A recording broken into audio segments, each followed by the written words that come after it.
cultura latinoamericana con la que yo había crecido, un realismo que era por una parte tan vasto que podía incorporar todos los órdenes de la realidad sin exclusión, desde luego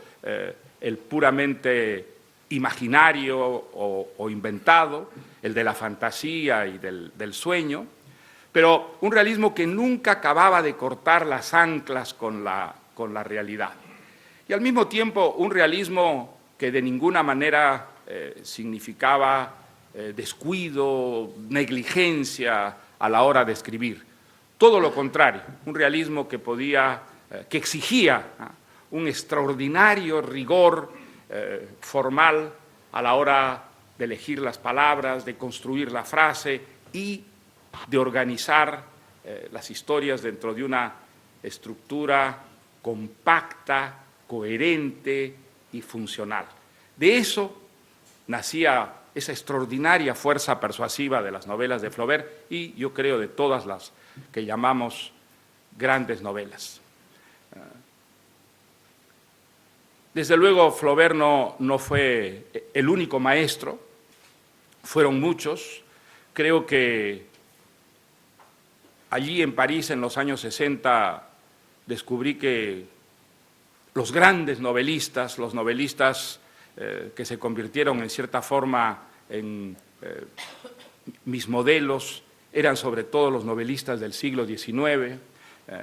leer a Tolstoy, leer a Dostoyevsky, leer a Stendhal, leer a Balzac, fue no solamente una fuente riquísima de placer estético, fue también una escuela donde aprendí muchísimo respecto de mi oficio. Aprendí también lo importante que era no sucumbir al pasadismo.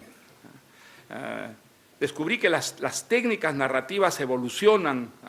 exactamente como la lengua de la calle y como en el siglo XX pues, la gente no hablaba como en el siglo XIX y por lo tanto no podía escribir en el siglo XX como se escribía en el siglo XIX y que era muy importante que las técnicas, al igual que las palabras, se adaptaran a su tiempo y expresaran su tiempo con la autenticidad con que la habían expresado en el siglo pasado las grandes obras literarias.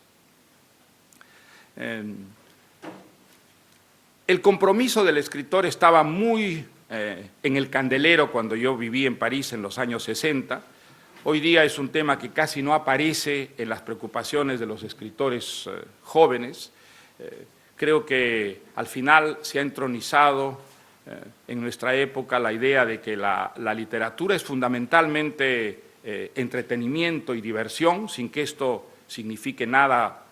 peyorativo. Creo que a los escritores jóvenes hoy en día les parece ingenuo y pretencioso lo que en los años 60 nos parecía fundamental,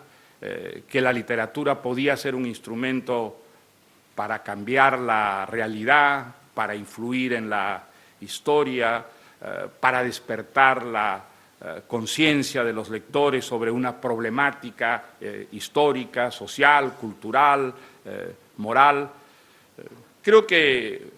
en nuestro tiempo quien piensa así está de alguna manera desactualizado y es visto como una anomalía dentro de una cultura en la que la idea del entretenimiento o la diversión no tiene en absoluto ese carácter que parecía incompatible con la idea de un arte y una literatura serios. En los años 60 este tema a mí se me planteó por primera vez de una manera dramática gracias a Sartre.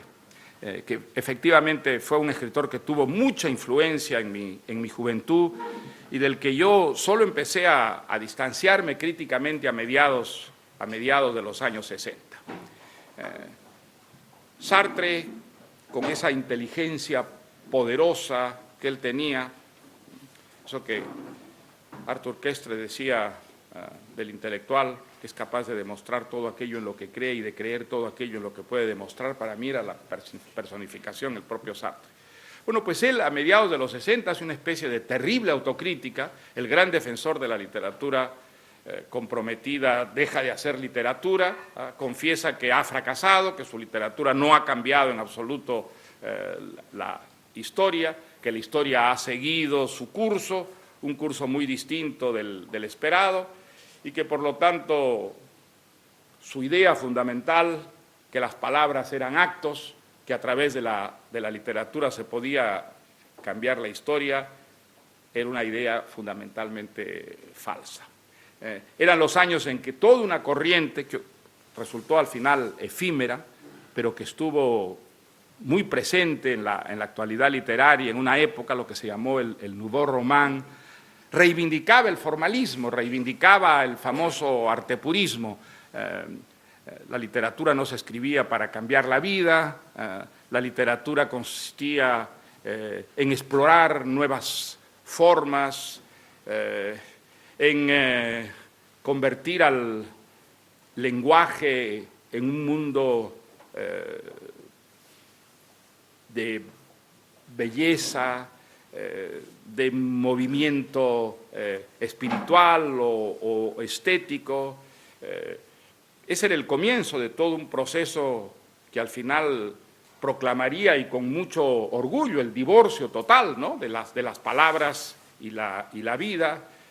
y haría de la literatura una especie de realidad aparte que solo se refería a ella misma. En fin, ¿por qué menciono esto? Menciono eso porque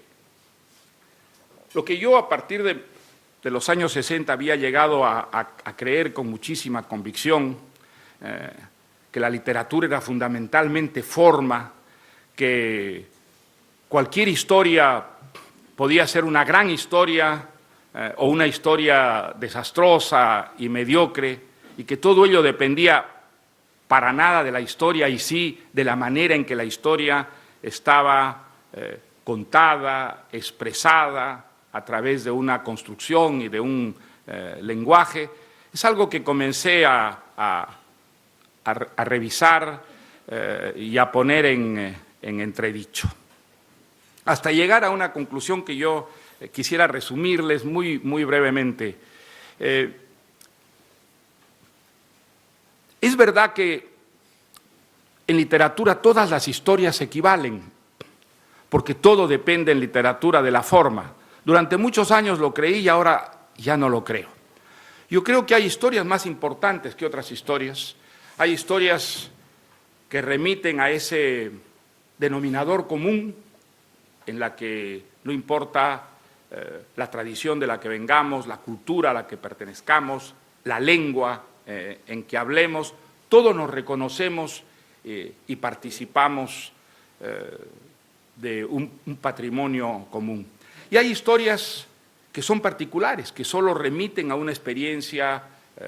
local o pasajera, experiencias transitorias, determinadas o por una creencia o por una realidad histórica transeúnte. Y aunque es verdad que la forma puede enriquecer extraordinariamente una historia local y convertirla en una historia universal, y viceversa, una forma mal empleada, mal trabajada, puede hacer de un tema potencialmente riquísimo un tema banal e intrascendente. Digo que a pesar de todo ello, sí creo ahora que hay temas que tienen de por sí una fuerza persuasiva que la forma, desde luego, puede enriquecer o empobrecer, pero no